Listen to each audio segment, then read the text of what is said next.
एक बार एक इंसान रास्ते से गुजर रहा था और तभी उसने देखा एक बड़ा सा हट्टा कट्टा हाथी एक छोटे से लकड़ी के खूंटे से बंधा हुआ था। उस इंसान को देखकर बड़ी हैरानी हुई कि इतना बड़ा हाथी एक पतली सी रस्सी के सहारे उस लकड़ी के खूंटे से बंधा हुआ है। ये देखकर उस इंसान को बड़ी हैरानी हुई और हंसी भी आई। उस इंसान ने हाथी के मालिक से पूछा, अरे ये हाथी तो इतना बड़ा है, फिर इस पतली सी रस्सी और खूंटे से क्यों बंधा है? ये चाहे तो एक झटके में इस रस्सी को तोड़ तो सकता है, लेकिन फिर भी ये बंधा क्यों है?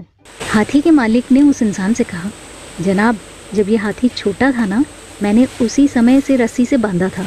उस समय इसने खूंटा उखाड़ने की और रस्सी तोड़ने की बहुत कोशिश की, लेकिन ये छोटा था, इसलिए ये सक्सेसफुल नहीं हुआ।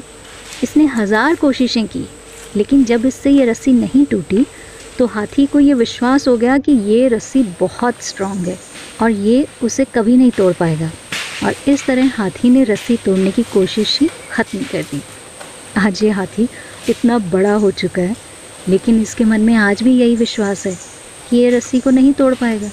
इसलिए इतना बड़ा हो जाने के बावजूद भी ये हाथी एक पतली सी रस्सी से बंधा रहता है। अब आप बताइए, हाथी कौन?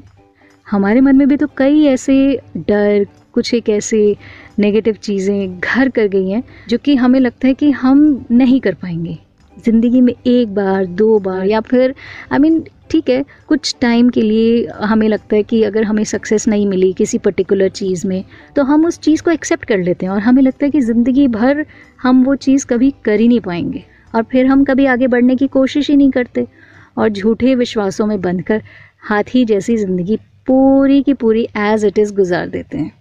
कोई हिम्मत नहीं, कोई रिस्क नहीं, कोई चेंज नहीं, मतलब ज़िंदगी एकदम सीधे सीधे सीधे सीधे ट्रैक पे जैसे ट्रेन जाती है ना, बस वैसी चलती रहती है, ना कोई ट्विस्ट ना कोई टर्न।